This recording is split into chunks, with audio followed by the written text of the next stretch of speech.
Welcome back to College Drop-Ins with your co-host, Noah. And your co-host, Natalia. And we had a bit of a debacle last week. We recorded an episode about my time in Vegas, but I decided to get drunk for that.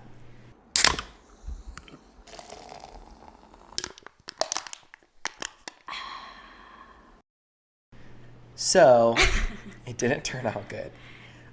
It was pretty bad. It was pretty bad. So let's just summarize what happened in Vegas, and then we'll hop into real time. Yeah, for sure. So let me just preface, I'm not an alcoholic. I don't have a problem. But I had just gotten like a beer with my dad for my 21st birthday, and then I was like home, and you know how it is, like once you've had like your little buzz drink, you want a little bit more. Yeah, so I was just like, I'm just going to make myself an espresso martini, and girl, whew, it was over. It was strong. It was done, and I practically said like every 17 seconds. 17 is generous. Every 5 seconds. Which we already say like a lot, just because it's an easy word to describe something, yeah. Especially when you're trying to describe your Something feelings vague. or a situation to somebody. It's just really easy to throw that word around, but especially when intoxicated, it's almost impossible to avoid it. So, and seeing as I was the person telling the story for the episode, it was atrocious. So that's why we didn't post last week. You can blame me, but okay, so Vegas trip was really fun. Got to spend time with the cousins, the fam, all that. But while I was there, my phone and ID got stolen on my 21st birthday. So I ended up not being able to go to like any bars or anything on my 21st birthday, but we partied the day earlier, which is ironic seeing as I wasn't 21 at that point. But we got there. We had fun. Vegas was a roller coaster. We're going back in October, so we'll talk about how this trip affected that trip and a little bit about our last 2 weeks. But I also hosted a party last Wednesday for my birthday. It was Yellow Jackets themed. Yeah, with all the friends and everyone who couldn't obviously go to Vegas. Exactly. And it was a good time. And we had fun. And it was great, honestly. It was just a vibe because it was like, it wasn't people that we weren't like uncomfortable with at all. Yeah, it was our really close friends in college. A few of Noah's friends from down in the valley couldn't make it up, but nonetheless, we had a great time, and we ended up going out to the bars after, which in theory was a good idea. It was a good idea in theory. Like, I almost want to bleep this, but fuck it, I'm gonna be 21 in 2 weeks. 2 weeks. But I also went out to the bars. And first we went out to just a pool table bar where... No, first we went to Bando's. Oh, yeah. First we went to Bando's. This notoriously known as the underage bar. Yeah, getting in underage. And which didn't correct itself in that preface, seeing as you got in. They low-key corrected it, and then they uncorrected it. So basically, we went to Bando's first, and me and this girl who are underage, I got in, and she just happened not to get in. The other person in our party has a fake ID, which they had been studying on our walks to the bar. But when we got up to the bouncer, they had not said that they were the right age or the right year for their age. So the bouncer said they can't get in. So we all just left. We went For now. We all just left. We went to a bar. That's just a pool table bar, so anyone could get in because they also serve food. And we saw my ex-boyfriend. The thing is, I didn't see him. I went to the bathroom immediately because I needed to pee so bad. I didn't see him, but then our roommate came into the bathroom being like, oh, are you hiding in here because so-and-so is out there? And I said, huh? Yeah. He's out there? And she's like, yeah, I thought that's why you went to the bathroom, because you were hiding from him. Absolutely not. I did not see him at all. And then... Yeah, I also didn't see him, but then... After it got pointed out, yeah, you saw him. So after she pointed it out, clear as day, we could see him. Yeah. So I went out to the patio, but the thing is it was his roommate's birthday. They were playing pool. There's only two pool tables in this bar. So I told Noah, I said, go up to the roommate and ask if we can take their table. But the other table cleared up, so it would have just been us like playing right next to each other. So Noah went and asked, and they said, yeah, of course, and then left, which worked out honestly flawless for us because That would have been, it would have been so amicable, don't get me wrong, but it just would have been really, really fucking awkward. Yeah, so for sure. I'm glad it panned out the way it did. Anyway, we play like one game of pool and the bar shuts down. We didn't not even even, finish barely. that. We're so bad. But the bar was closing. And so we left and we're like, okay, let's go back to Bandos. Again, notoriously, the underage bar you can get in at any age. Truly. There's been high schoolers in there. And so as we're walking back, Noah drops his passport, which is his only form of identification, and our roommate found it. Thank fucking God she was walking behind us. Mm-hmm. And so Noah kind of got a little, I would say like a little startled after that. Yeah. And then plus he had been drinking all night. So we were kind of walking. We go to Bandos and we're like, okay, let's just see if we can get in, like stay for a drink, whatever. We go again through the line, and the girl who had once gotten her age wrong, they're like, girl, not you again. And she's like, please just let me in. And they're like, okay, if you drink a glass of water when you get in. And then they let her in. So we all got in.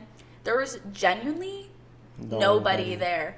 All night, too. All night. Like, it got later and still low-key nobody. It was a Wednesday night, to be fair, Yeah. but there was nobody there. So we kind of just hung out, I would say for 45 minutes maybe, just hanging around the fire pit. We danced a little bit. We did a shot ski. We tried to take photos in the photo booth. And then we walked our happy asses home. We left two of Noah's friends in there. And we walked our happy asses home. We ate pizza on the couch. And that was it. Sorry, I told the whole bar story. Yeah. You pretty much covered it all. Yeah. Excuse me, I didn't mean to You're take fair. your story away from you. It gave me time to pop an edible. Yeah, Noah's also taking an edible. So I just took an edible. So if it gets rough towards the end of this episode, know that I'm just enjoying the perks of being 21 now. Yeah, hopefully this Oh, doesn't go also, south. I think that's a good story. I went to the dispensary for the first time. Obviously, I've consumed weed like from other sources, but going to the dispensary for the first time, like I didn't know how that shit worked at all. So I literally walk into the dispensary and then I walk into the main room where there's like helping people and they're like, you need a check-in. And I was like, I thought this was like Target. Like, I thought this was like the Apple store. I could just like ask you what I want from behind the counter. But yeah, I just thought that was funny because obviously I have indulged in things, but I just don't know how things work as a 21-year-old. Yeah, definitely very interesting. And I'm excited to like go out to the bars, like to the bars, because I feel like I'm going to learn an etiquette that I haven't somehow learned yet. I know, proper dive bar etiquette. I'm hella excited. That's the one thing. Yesterday when you were asking if I'd live here permanently, I'd have to say I'll live here a little bit longer after college. But the fact that we've already experienced almost everything this town has to offer and we haven't even graduated yet, how could you just keep living here? You know what I mean? Yeah. I want to live in Seattle and go to a new bar every week. Yeah, for real. So, anyway, and a new little lunch tidbit. spot. And a new coffee spot. And a new coffee spot. And a concert. And, you know, all the things that you can enjoy really in a small town. Even though this is technically a city now, I say it still brings small town vibes. Mm-hmm. For sure. I feel like everybody knows each other. And that's something that usually happens in a college town. But, like, here specifically, when I say, like, everybody knows everybody, I don't just mean the college students. I mean, like, we know the locals. From somehow all the locals are connected. And that makes sense. It's not like a huge city, but I'm like, when does that get old or does it? Because at the moment I'm like, it's kind of a vibe. Like, obviously, someone who's in a relationship, I don't feel like knowing people who know you isn't as like concerning as like when you're single. Yeah. Like when you're single, like you could be like friends of the friend of the person that you slept with and then like stole his shit. Like stuff like that. And like people know you from different various ways. And I'm at least coming at this from your perspective, but being single in that type of environment is like kind of isolating just because you have a reputation, whether or not based off of who you know. Whether or not you know it, you have a reputation. For sure. And that can be from are friends who shit talk you. Friends, I say in quotation. Or like your roommate. A hinge date or something like that, yeah. Just mutual people. Mm-hmm. For sure. I wouldn't say it's isolating just because, well, for a specific person it might be isolating, but for me personally, I don't find joy just in being in a relationship, so that's fine, because I go to my run club and I have all these connections from with these people, and then maybe they tell other people about me and whatever. I'm like not seeking to date anyone in my run club, so I don't really care. But I get what you're saying, because a huge hinder of me going on Tinder and Hinge was I was worried that people would perceive me, especially because our ex-roommate was on the dating apps as well, and she did find her boyfriend on the dating apps, so not to say that they don't work, but a lot of the people I saw on the dating apps, I'm like, holy shit, she went on a date with them. I'm not gonna do that. Yeah, so definitely I agree, where it's you run out of options because the connections are so far and few between, the exact opposite of that. For sure. I think it's train of thought gone. If only there was a way to like sponge out the edible. I'm literally fine, girl. I know, but this is about to be rough when it kicks in. Okay. What else did we say? Okay, next is, so essentially before Noah went to Vegas, we had bought concert tickets for Lorde and also booked a very cheap hotel right across from the venue. And after Noah's Las Vegas experience of getting pickpocketed, he had texted me saying... Crashing out. Saying, I don't want to release too much information. I want to keep it for the podcast, but we need to switch hotels. And I said, baby, you can't be withholding this information if it means we're switching hotels. Because I was very convinced at that point that our booking was not refundable. And so we started texting about it. Noah told me he had been pickpocketed and he just doesn't feel safe because he got pickpocketed in his hotel lobby. Pickpocketed or lost? A phone. Regardless, and his ID. Regardless, stolen. Something got stolen. And he was just worried because it happened in the lobby of his hotel, and the hotel that his mom had rented for them was a very nice hotel. Mm-hmm. And we were staying in the 3-star bumfuck hotel. Yeah, right? like the one that's like, beware. Yeah, beware, the one be ready. That's beware. We were just ready because... And I was sending her TikToks of people going into the rooms of this hotel and finding their mattress like flipped upside down, like practically on the ceiling. And like they were like, what the fuck do I do with this? And I was like, we just can't. We just can't. We're gonna die. We're gonna get shot. Someone's gonna steal our shit. I'm so scared. So I book practically for almost the same deal. Well, $100 more. But like, is it $100 if it happens like a few months later? Like the base price was the same price we paid, then I just have to pay a resort fee while we're there. I'm like, but it's that's still, practically like two different transactions. It was still $100 more. Yeah, for sure. I think for sure like $100 more after seeing the review is nothing. But before, when we were looking at the prices, we're like $270 versus $370. Let's do $270, right? Yeah. And that's just our fault. But continue. But yes, I booked with MGM, which is the place that we are seeing Lorde at. So I was like, it just works out. It's like practically at the moment like a similar deal, and we're right at the concert venue, and it's like a very well-rated hotel. The room looks nice. There's no like outstanding bad reviews of them like scamming or taking advantage of people. So I was just like, MGM's going to be a vibe. We can just like go down to the casinos, go hit up a club, like whatever. They also have a metro of the hotel. They have a metro under the hotel there, or like a shuttle that takes you places. But so I booked there. It's a good deal. I booked there, and then practically after a week and a half, we're just like, let's just get rid of this OYO cancellation altogether, because Natalia had emailed them prior And for that week and a half, they had not responded whatsoever. So we were just like, okay, we're just going to call them. And then I call just a general travel agent. Like, I go onto Oyo's, like, customer service website that has all of the options to book. And so I call the customer service rep and then talk to them, and they sound like a damn potato. I can't hear anything. It's like the crunchiest audio I've ever heard in my life. And we're using he's like, Noah's... My name is Siban. I was like, hey, Siban, like, how's it going? He's like, Siban will help you now. I was like, oh, thank you, Siban. Well, also, we're using Noah's goddamn dad fucking It didn't matter. Phone. No, but that shit is so funny. Can we post that in the carousel reel? Oh, I thought you were saying, like, the quality of the phone. No, not the quality, but, like, the way case, you were fucking holding it was gagging me. Like, I could not take you seriously. And then because we couldn't fucking hear him, I couldn't take the conversation seriously.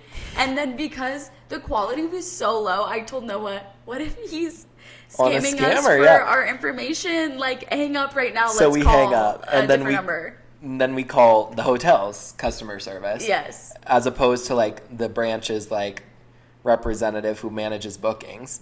We call, like, the direct hotel, and it is the same exact quality.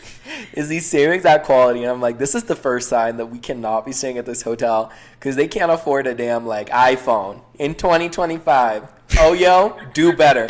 Oh, yo, I'm name dropping. Oh, yo, do better. Okay, hold on. The shit is tweaking. We're having to turn it down. Keep going. Oh, yo, do better. Oh, yo, do better. So we're on the phone with this guy, and basically tells us that he can't refund it because of the rate we picked. So there's, like, more flexible rates. There's one that's random rates. It's $10 more expensive, right? And what is it called? What the fuck is the terminology they use? It's advanced purchase. Pay. Yeah, purchase. Advanced purchase rate. Which means you pay it all in full. But that means you can't refund it. Where the next one is $10 more, but you can pay it on a payment plan. Hello? And apparently refund it. How does that make sense? How does that make any fucking sense that you're punishing the people who would rather pay you in full right then and there? Yeah. So essentially they told us we couldn't refund it, and we just, like, crashed out. And he was like, we could schedule it for another date. And we're like, ooh. And then we hung up. And then we called the front desk. And then the front desk lady basically told us the same thing, minus that we couldn't reschedule. Yeah, she said, I don't know who the fuck told you that, but... We tried to Karen. I felt like if I had been, like, really angry for no reason, they might have done something. So I was just like, like, this was your only option. Like, just trying to be a bitch about it. But they didn't budge, so they just said that we could talk to a manager to talk about it. But we had to call back in 30 minutes because they couldn't find the manager. The manager was, like, off snorting a line or some shit. But basically that didn't work out. So we're still staying in this shitty hotel to cancel at MGM.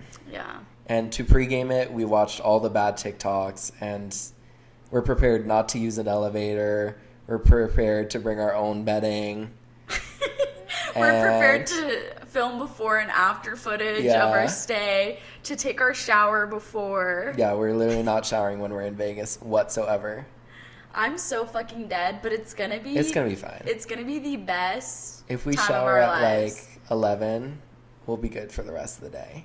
Oh yeah, we'll be fine. We'll be crisp. It's gonna be great. We can go shower at like MGM's pool if we have to.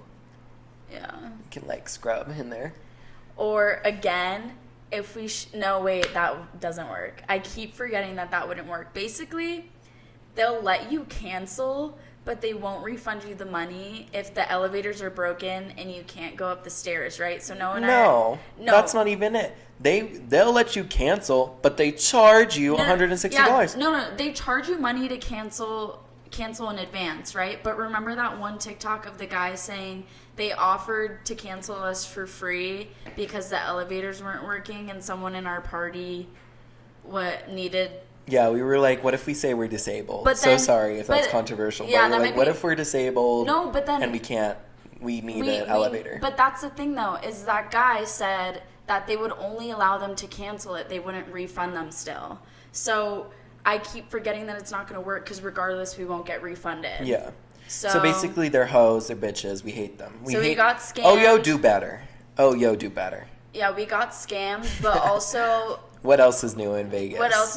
And also, Noah and I just came to an agreement that we're hardly going to be in the room anyway, so it doesn't really matter. Yeah. Like, we're literally just there to drop off stuff that we don't want to carry around. Yeah, we're going to show up at check-in time and then go out to eat, get a cocktail, go to our concert. After the concert, go hit the fucking clubs. Yeah, so, clubs, casinos. We'll be out practically all night. So that it's like, it doesn't even matter. Like, we'll sleep for 3 hours in the dusty-ass bed. And then go home. The upside-down, flipped bed.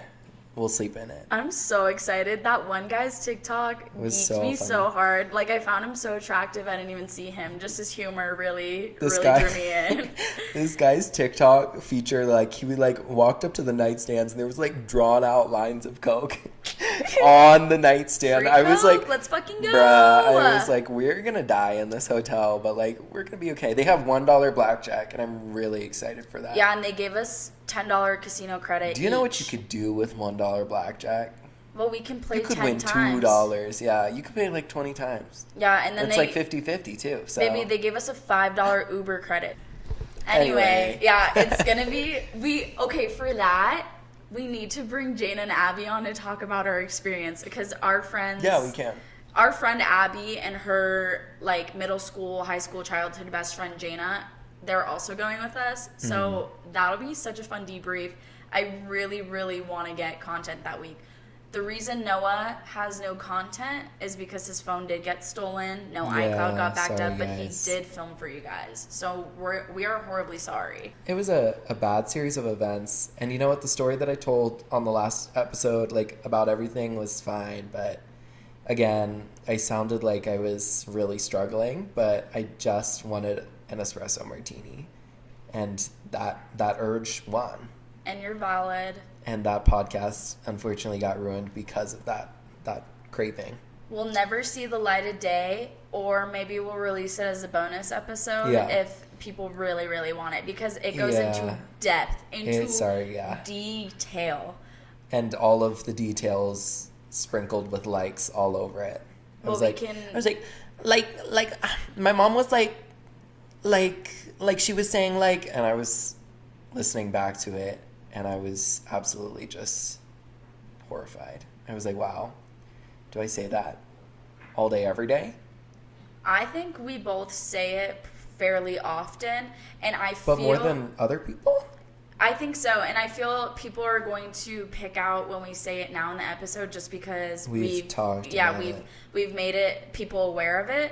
I do think we say it more often than other people. But again, it's really hard to banter and explain something to somebody when you're still forming the thought without saying it, in my opinion. So unless you're public fucking speaking and you've been practicing your speech and you've been going over it, you just can't avoid it, and that's why we edit it out a lot. Yeah. So if you don't notice us saying like, that's because we cut that shit out. Or you're just like chilling. You're just enjoying listening to us. Yeah. And you don't care that much. You're also in the conversation with us. Yeah. So hold on, I gotta fix this. Our update on Vegas trip. Another thing we want to talk about is how I'm facing fucking karma right now for ghosting my Hinge date. Not your Hinge date. My situationship is ghosting me in return. I'm saying karmic. Oh, okay. Let's talk about it. There's always grass on the other no, not even that. It's just cause and effect, I guess. Because I did something. You fuck me, I get fucked up. What? I'm. Yeah. Basically, my situationship is ghosting me, but also not ghosting. He just responded. He just responded with thanks, but he hasn't texted me in a while, which is completely fine because I do fully believe that you get out of a situation what you're putting in, and I'm gonna be completely honest.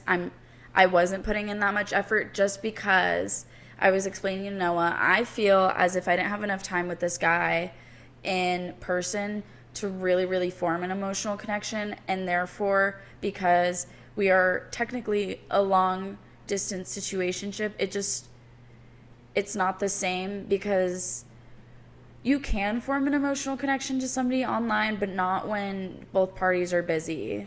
Yeah. And so I definitely, I'm just at a point where, not that I don't chase, I attract. Like, I think you can do both. I think you can chase and you can attract, but right now I'm just, if a relationship wants to come in my life, it's just going to come in my life and it's going to flow naturally. I'm not going to have to work my ass off for it. And not saying that I was working my ass off for it, and that's exactly why I think the situation is happening. So Do no you hard want to? Do you want to work your ass off for it? for this specifically. Yeah. Again, I'm saying I just don't see myself forming an emotional connection with this person online. And so unless they had reached out to me when both of us are back in the same area, being like, let's go out to eat, let's go out for dinner, whatever, or vice versa, I showed interest in that, and then they reciprocated, then I just don't see myself busting my ass for something. Yeah. I'm not forcing it. I'm like, again, what I was going to say is no hard feelings whatsoever.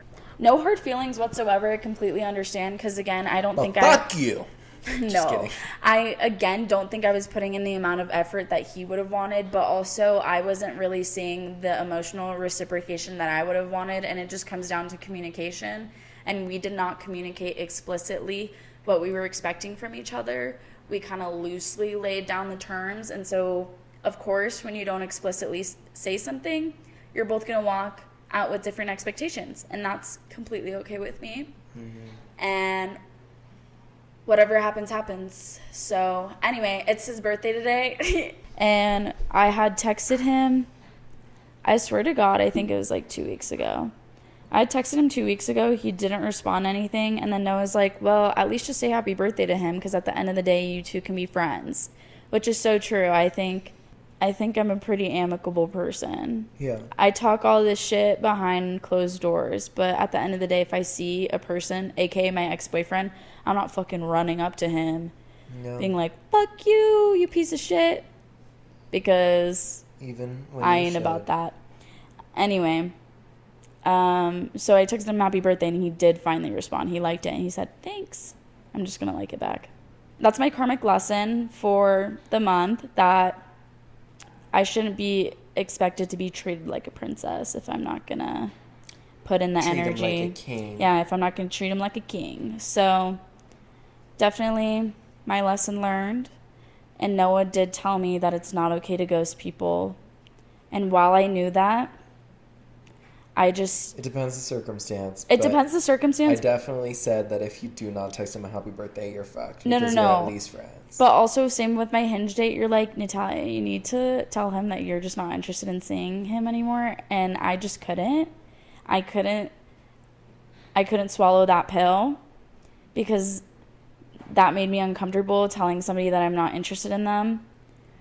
So I didn't. It just causes so much less pain. I know for sure, and I didn't do that, and I think that I'm getting bit in the ass for it. I say it's it completely causes my fault. so much pain, but I'm talking like it causes so much pain in like the developmental years. That bitch is like 25. Yeah, so he's gonna be okay. He would be fine. He will be fine. But I'm just saying, like as a courtesy. No, I'm sure you could just be like, I definitely understand that now. I think I see us more as friends. Sorry if this is Yeah. unexpected, but I just I don't see that with you, but you're a great person. Like, Yeah. that type of shit. For sure. After you told me that, I was like, damn, I really should have. I thought about it, and I Because really he's should have. nice enough. It's not like he was a douchebag and he like called you fat on the second date. For sure. I agree. I should have said something, but it's too late. Well, it's actually not too late. I really could just text and be like, sorry, I ghosted you, but I'm just going to swallow my pride, take my karmic lesson of the man I am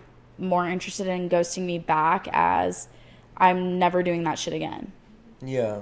You know, I learned my lesson because it happened to me. So, For sure. Now I know. Yeah. Okay. And I think that I'm facing a vaguely similar issue at the moment in my life. Oh yeah, you're not responding to people on text. Yes. Like when people text me, it's starting to get really bad. And I'm like, during the school year, like while I have 1,500 things to do, I'm always on it. Like I will respond to text instantly. I am at my phone, I'll do it. I'm standing on business. But for some reason, like while it's summer and I work 30 hours a week, 3 days a week, I'm just... It's harder. The days off, I'm just like, when someone texts me, it's like, what the fuck? I'm like, I'm supposed to be in my cocoon, in my tomb, rotting. But for some reason, whenever someone texts me, I'm just, I just read it. I don't respond to it. I will, for no matter who it's from, I will just read it and then write it off in my head as done. And I know that's like toxic and it's weird that it's not something that I've ever done before, but I genuinely, I don't know how to get better at it other than just saying that I'll get better at it. I'm just like, I feel so drained when nothing's going on in my life, that if people are not like telling me about what's happening in their life, I'm just empty.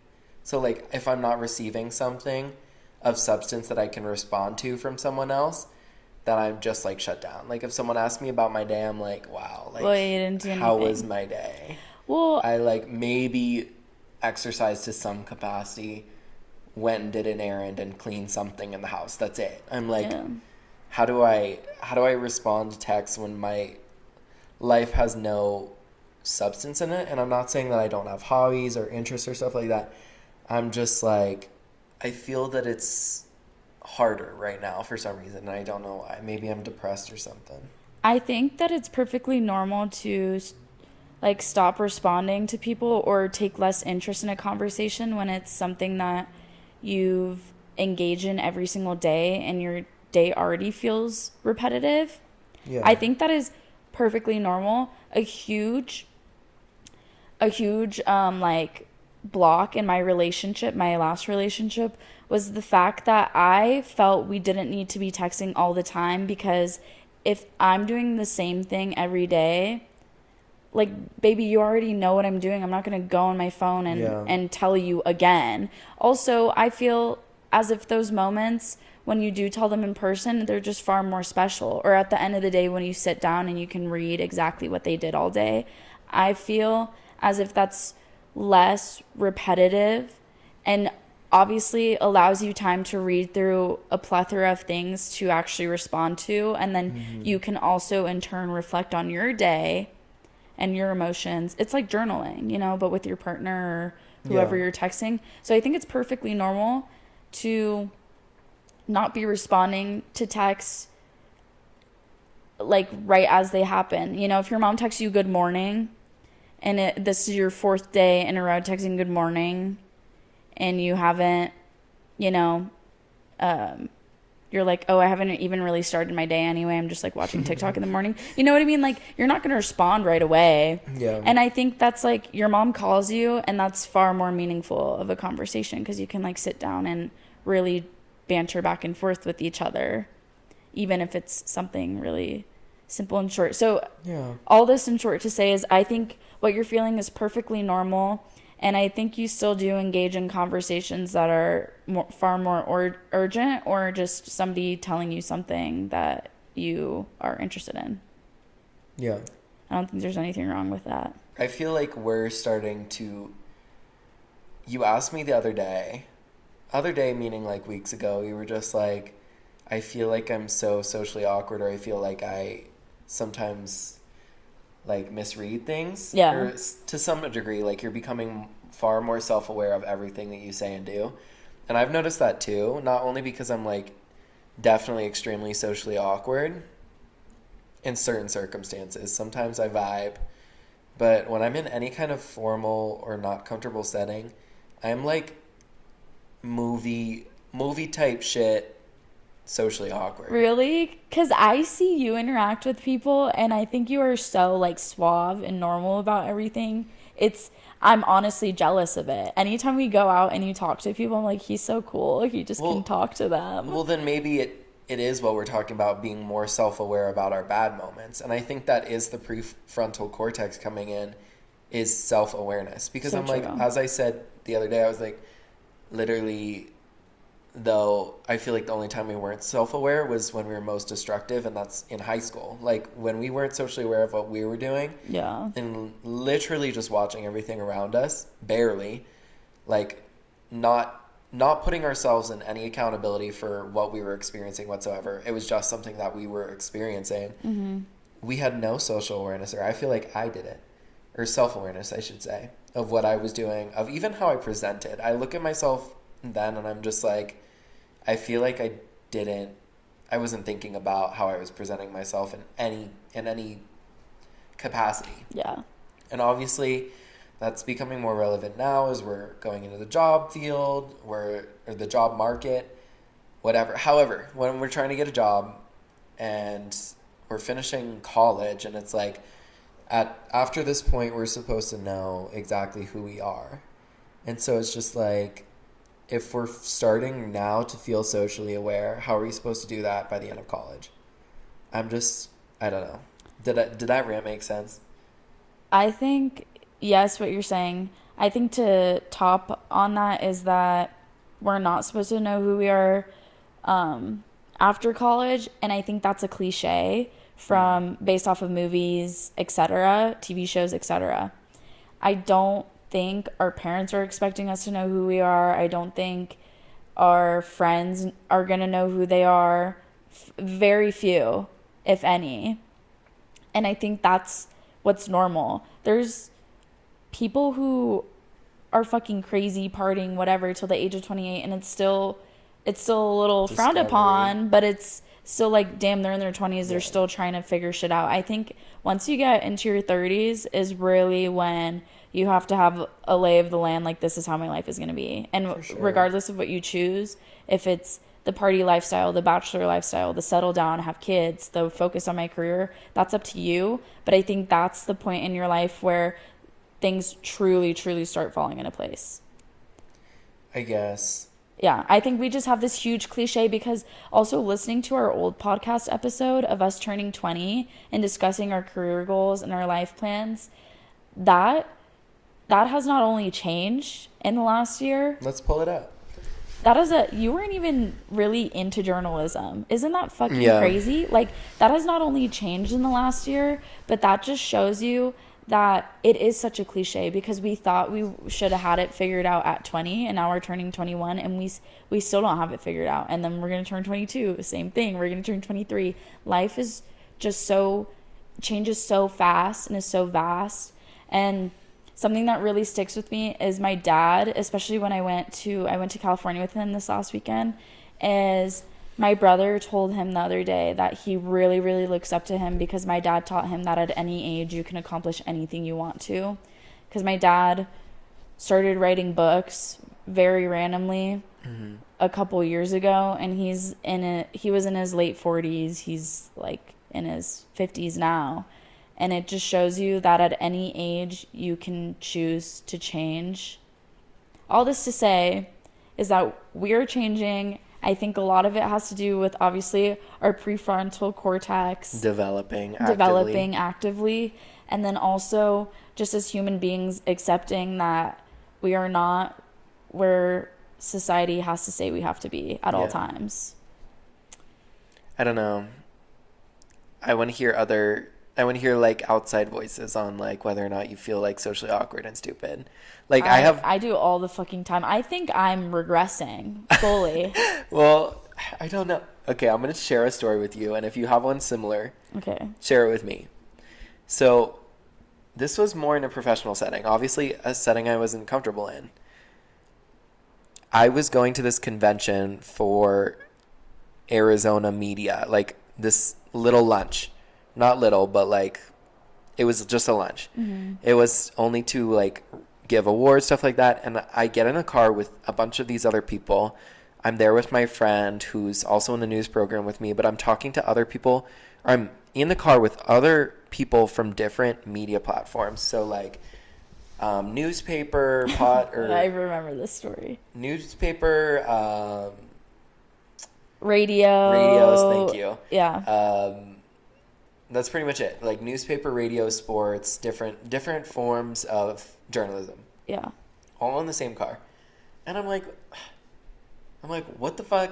I'm like, why do I shut down when I'm put on the spot? Yeah. Because all that happened was Michaela had turned to the people behind me and was just like, hey guys, I just want to let you know that, like, this is Noah. He's gonna be the news director next year. And proceeds to introduce the other people, and me being like, this is from KJack, this is the editor, this is the blah, blah, blah. And I go, how's it going? Are you guys excited for the cheesecake? Or, bro, what? Like, everyone was like, what the fuck? But then it was explained, and they were like, oh, like, I don't know. But I was like, why did I say that? Like, obviously those were two valid responses for the circumstance, but I'm like, why was I pushed to say that? That's why I'm like, I feel like I'm literally movie cinema socially awkward. I don't know why. Sometimes, well, it's not always like that. Sometimes it's fine, but when I'm introduced to new people or I'm talking to people I'm not completely comfortable with, I feel like I just say off-putting shit for no reason, because I feel like I'm not generally off-putting. I'm just like, that's what happened. You just start saying shit. Okay, in that context, if I was on that damn bus, I'd be like, cheesecake. We're getting cheesecake? Well, like, for sure, do you get what I'm saying? I think it's just the vibe of the people. They weren't just reciprocating it because they were probably also, like, nervous and uncomfortable. Yeah. And I don't think that's a weird thing, especially if you explain to yourself. I feel like it's like the comedic relief, like, you're a normal person, I'm a normal person, we can be normal around each other. I really feel like that would probably relieve some people, that you were like, hey guys, like, are you excited to be here? Are you excited for cheesecake? You know, I just think that's so normal. I think the reason you overthink it too, especially in this scenario, is you hold a lot of respect for those people and you are really, really passionate about this thing. And so you're worried about how other people are perceiving you in that moment. Yeah. It's definitely not awkward. I don't know. Do you have anything that you feel like that mirrors that's something that's happened to you, that, like, something you think about because it was just such a weird, awkward interaction that it, like, comes back to you in waves and you're like, why the fuck did I say that? Yeah, first of all the fucking time. But for me too, it's my run club is a lot of older people, and older people, they're not old. Get your humor. No. Eric's wife, Rebecca, if you're listening, she gets my humor so fucking well. Huh? What does Eric look like? Eric was the one we were running with. He had the red vest on. Gotcha. Not Bando's Eric. Oh, not Station Eric either. Continue. Anyway, they definitely understand my humor, and they humor me. Like, they will let me talk about anything, and they will give me a little laugh. They'll turn on the laugh track for me. Yeah. But I just think they're not old, like fucking decrepit old. I'm describing them horribly. They're barely comprehending reality right now. Yeah, they come with, like, the tube and the bed. Yeah, like we actually, when we go to run club, it's not run club. We're digging their fucking graves for them. Yeah, no. They're like, they have master's degrees is like what I mean by old. Like 30. Older than me. Yeah, like 25 to. Goodbye. I genuinely thought you were talking about like 60 plus. No, 25 to the age of about 60. Gotcha. Is what I'm saying. Is anyway, I talk to them, and because I feel like they're so wise beyond their years, they've had so many interactions with people. They've moved all around. Like, Flagstaff is not their first home. They're from lots of different places. They've experienced lots of different cultures, etc. I feel super, I guess, small or awkward when speaking with them, just because I can't, not more so relate, but I don't, have the same experiences as them, and I don't use the same terminology. I don't feel as aware of certain things. Like these people teach me things every single week. I go hang out with them, and I think that's the beauty of it. But again, I feel like a lot of our interactions are awkward just because I'm not fully 100% sure how to respond to some things, or maybe they say something I don't even know what the fuck they're talking about. I'm like, yeah, for sure.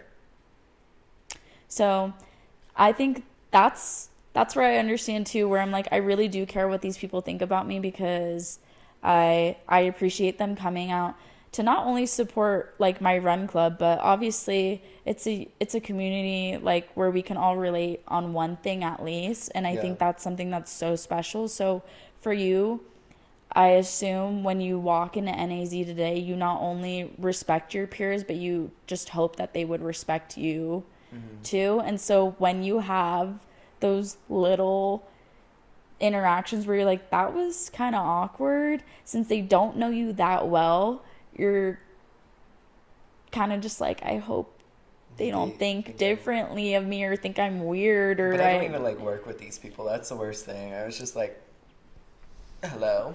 Yeah, but you could eventually. You never know.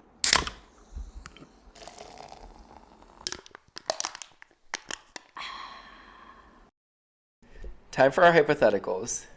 I'm really excited. And the last Okay, and it's short too. Thank the Lord. Okay. Scenario. Title: Ghosted to Boss. Period. Very on the nose. 2 years ago, you were casually dating someone named Alex. Period. Things were fun, light, and emotionally safe until they weren't. After about a month, Alex started to open up and talk about wanting something more serious. You panicked, ghosted them, and never looked back. No explanation, no goodbye. Fast forward to today. You've just landed a coveted job at a mid-sized creative agency. This is literally you. Sorry. On your first day, creative agency, bitch, just say graphic design. On your first day, you walk in the office and there they are, Alex, now your direct supervisor. Sharp, professional, and clearly surprised, but not unfriendly. During orientation, Alex maintains a polite, distant tone. Later that week, they ask to schedule a one-on-one. You're not sure if it's about work or you. The air is thick with unspoken history. Okay, I like this scenario. Me too. And the options are address it head on or keep it strictly professional. Address it, girl. Address it. Really? I'd say we walk into the meeting, we keep it strictly professional, and if they bring it up, then we can be unprofessional. Well, to be fair, you are this character, so we'll let you decide. But okay. My point of view, as someone who's not like too much of a ghoster, as we just discussed, I'm trying not to be a ghoster. But as someone who ghosts only when necessary, I feel like, well, obviously you don't go in and you're guns ablazing. Like, well, that's remember when we fucked? Addressing it head on, I think she would walk in and be like, this is really awkward, I know, whatever. Well, I would say let's keep it strictly professional. It does say, here, the options go into greater detail, if you want me to read them. Oh, okay, let's do that. Because you're right, she was about to do that. Before Alex I would know, I'm her. You are her, that's what I'm saying.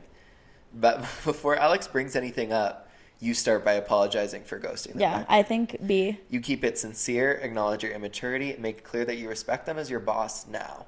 It's vulnerable, risky, and could go either way.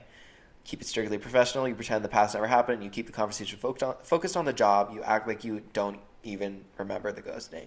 Maybe they don't care. Maybe it'll blow over. Maybe not. I think so. You are this character. I think B, because if they don't mention it, then it's like, okay, elephant in the room. Maybe we'll bring it up at the fucking Christmas party. When we're all drunk. When we're all drunk, exactly. But for now, if he's calling me in to ask about a fucking data sheet or to, fix the logo design on something, I'm just going to fucking do it. I don't care. For real. I'm going to do my job. I'm going to get my check, and that's it. Valid. And then if he says something after that, he'd be like, yeah, I'm so sorry. I respect you as my boss. And I won't ghost this job, baby. Wow. Yeah. You are... Oh. Hello. Are we okay? Yeah, we're Just good. beat the shit out of it. let's see what happens. I think the only thing to note is that if he is still hurt by the ghosting, it could affect your way of work. That was my only point, is that I'd make sure I'd let him say what he needs to say, but at the end I'd also be like, oh, and by the way, I'm sorry that we didn't work out in whatever way. No, I'd only bring that up if he brought it up, because if he's hurt about it and he wants me to apologize, I will. But if he is if he's hurt about it and wants us to strictly just be together working, then I will respect him, let him have that. I'm not going to remind him of something unless he wants to bring it up. I think B is proper. Well, maybe that's just me being socially awkward, because I feel like I would just be like, oh, and I'm sorry just about... don't say anything. Yeah. No, you don't. Especially if he's your boss. No need to remind him about it. He already knows. Okay, keep it strictly professional. What happens next? I hope I'm right. That's all I'm going to say. Okay. Oh my God, it's so long. You walk into the one-on-one meeting and greet Alex with a smile and calm, collected demeanor. You're prepared to talk about your goals, projects, and how you plan to contribute to the team. Alex, still composed, gives away nothing, no reference to the past. This meeting stays on topic. You discuss expectations, communication preferences, and key deliverables. It goes well, almost too well. But then there's a moment. It's going to be the flicker. It's going to be the flicker of him showing his true side, being like, oh, and yeah, you fucked me and gave me chlamydia, and then you never spoke to me again. Oh my fucking God. Anyways. That would be me. Oh. Okay, but there's a moment, just one, where Alex looks at you for a beat too long after saying, let's make sure we both respect clear, timely communication. Ghosting in this department doesn't fly? That's what I told you, is that I would respond like, don't worry, baby. Not gonna ghost at work. I only do that in my personal relationships. Sorry if I said that too loud. He said, let's make sure we both respect clear, timely communication. Ghosting in this department doesn't fly. I would fucking laugh it off. I'd be like, got it. Thank you, boss. Oh my God, you are this girl. Yeah. A flicker of meaning, a test, a jab, you can't tell. You laugh politely and agree. What do you do next, girl? Let's see. What's the options? Over the next few weeks, work is smooth. Alex is fair, but a little colder towards you than others. This is what I'm saying. It's going to affect the work. They're going to fuck in the janitor closet. Duh. I hope that's the option, and then we'll say yes. You notice they don't include you in certain casual Slack conversations or invite you to post-work socials. Nothing official, just subtle distance. You're not being iced out, but you're not exactly in either. One day comes, a client pitches an opportunity. A client pitch opportunity opens up. This is literally graphic design. It's a big deal. You're qualified, you've done the prep, and your teammates mention your name. But when assignments are made, Alex gives it to someone else. They say it's due to team dynamics and it's a better fit. You suspect otherwise. What would you do before even giving the options? Oh, what would I do? Yeah. Okay. This is your hypothetical, because this person low-key is you. Okay, for sure. I think, first of all, not being in on the office banner, I feel for the first couple weeks is fair. Pretty normal. That's pretty fair.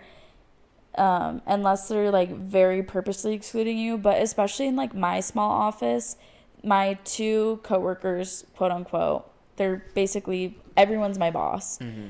They've known each other for years. You know, how can I expect to just be on the in immediately? Yeah. And obviously our relationship has grown immensely for sure during the last months. But personally, I don't know. This is the thing, is I'd probably complain to my mom, first of all. I'd be like, fuck that. Like, I should have gone the assignment. I'm highly qualified for it. But then also, I don't know if I would be like, how come there's no interview process, or for this specific client assignment, like how come we weren't allowed to pitch what we could have done for the client or the client. I just can't relate because I don't have somebody doing the same job as me. I think I would be like, how come we didn't get to pitch our ideas to the client and the client chose whose idea they like the most or whose energy they like the most? Because at the end of the day, it's not about who the boss likes. It's about what our client wants, right? And if our client wants to communicate with me rather than my peer, then I should be the communication for them, right? Yeah. So I think the options it's giving us is play it cool or pull aside and clear the air. I think we find a medium. I would and maybe just ask him what you can do to I would play it cool. I would be like, can I get some feedback? Yeah, I wouldn't go guns what I blazing. did wrong? Yeah, I'd be like, I know that this is, my first couple weeks in this office, but I would like to know what I could do to, be considered as a job next time. I feel like client relationships are really important to me. And I would want to know what a client is seeking from one of our team members that would allow them to be head of the project or front the project. I'm going to say ask him why I wasn't considered / feedback. Perfect. Okay. Yeah. You decide to ask for feedback. This scene, they're making a script. Tell them to just summarize. Scene, the ask. Oh my fucking God. Oh, you find a quiet moment after the team meeting and say, hey, Alex, do you have a minute? Just wanted to ask for some feedback on the pitch today. I was hoping to be considered for it. I'd like to understand what I can improve for next time. Good job, girl. Alex pauses, then looks at you carefully, maybe too carefully, and nods. Sure, appreciate you asking. Honestly, you're qualified. He's going to say we're not reliable or some shit. Mm-hmm. Honestly, you're qualified. Your portfolio's solid. But I had to weigh team dynamics and whether I could rely on you under pressure, especially with client-facing work. I wasn't completely sure. This is what I was saying. It's going to bleed over into work if you never address it head on. Like, if we had addressed it head on, at least he wouldn't have been a bitch about it if you're like... No, because he could still be a bitch about it. I don't think addressing it head on versus ignoring it is going to change anything, because as you can tell from the first time of us speaking to him, he decided to make a joke and already bring it into the workspace. I don't think addressing it head on would have solved anything for him. He's gonna be upset about it and petty about it either way. I think at this point, if this were me, I would just find another job. I would work there until I could find a better job. For podcast's sake, can I just take the plunge and be real as our last scene? Sure, go ahead. Okay. Yeah. But what would you do? I would have been straightforward in the beginning, unfortunately. I definitely would have, I would let him set the scene for his expectations of us because I hurt him. I was in the wrong. You know what I'm saying? So if he's like, before I'm going to be your boss, I would like an apology. I would apologize. But if he wants to go throughout our entire work not recognizing it, just being petty, then whatever. I guess so. We're going to take the plunge and be real with him. I love you. Let's fuck in the janitor closet and on my desk and in this cubicle. Look. Look here, Missy. No, this is what we're saying. Oh. Look, I know we have some personal history. If that's affecting how you see me professionally, I'd rather just address it. This is what I would do. I was immature back then, and I regret how I handled it. Ghosting you wasn't okay. I would do this, unfortunately. I think I'm that open and socially awkward. I don't think it's socially awkward. I think this is where having friends with different perspectives is super awesome, because I wouldn't do this, and maybe I should. Who knows? Keep going. And maybe I shouldn't, to keep professionalism. So maybe we learn from each other. Yeah. Alex stares at you, expression unreadable. Then exhale, not with anger, more like relief. I wondered if you'd ever say something. They sit back, arms crossed, and then uncrossed. Tension eases. Yeah, it bothered me. Not because of what happened. I think this is us. Not because of what happened. I've moved on, but because you acted like it didn't. That's him talking. It made me question how self-aware you are. Okay. Or if you just pretend things away when they get uncomfortable. Okay. Valid. But that's the thing, is that That's us talking. No, that's him saying that if we pretend this thing away, right, that we had a previous interaction with him, once it gets uncomfortable. Yeah. It's him talking to us. Okay, sorry. I'm guys. saying that's exactly what I think that's, again, where there's a miscommunication, where I would see it in the professional sense. I should just not remind him, be professional, not bring it up unless he wants to talk about it. But at the end of the day, he was waiting for me to bring it up. So again, that's just a mismatched communication, where eventually when things did blow over and it did get brought up, we would have been like, damn, that was a big miscommunication on our part. You were expecting me to bring it up, but I was expecting you to bring it up. Get what I'm saying? That's why I would just do it. Yeah. You see, that's where we're different. Yeah. Alex softens, but this, owning it now, that matters. Thanks for saying something. I'll be honest, it's been hard separating personal from professional. If you're good at what you do, let's move forward. The outcome, you don't magically become best friends, but from that point on, something shifts. Alex is fairer, warmer even. A week later, they loop you into another pitch opportunity, and this time, they ask you for your input directly. The wall is cracking. Trust is starting to build. Your decision to speak up didn't erase the past, but it made way for a better future. This is what I would have done. Yeah, I just think also, I'm thinking, you know, maybe not all people are like this, but if he has the energy to make petty comments at me, for sure, for not asking at least if I could apologize to him or bring up the past, then I guess my thought process is, if me bringing it up myself and apologizing on my own free will, would that even change anything for him anyway? Because he didn't even give me the chance. Do you get?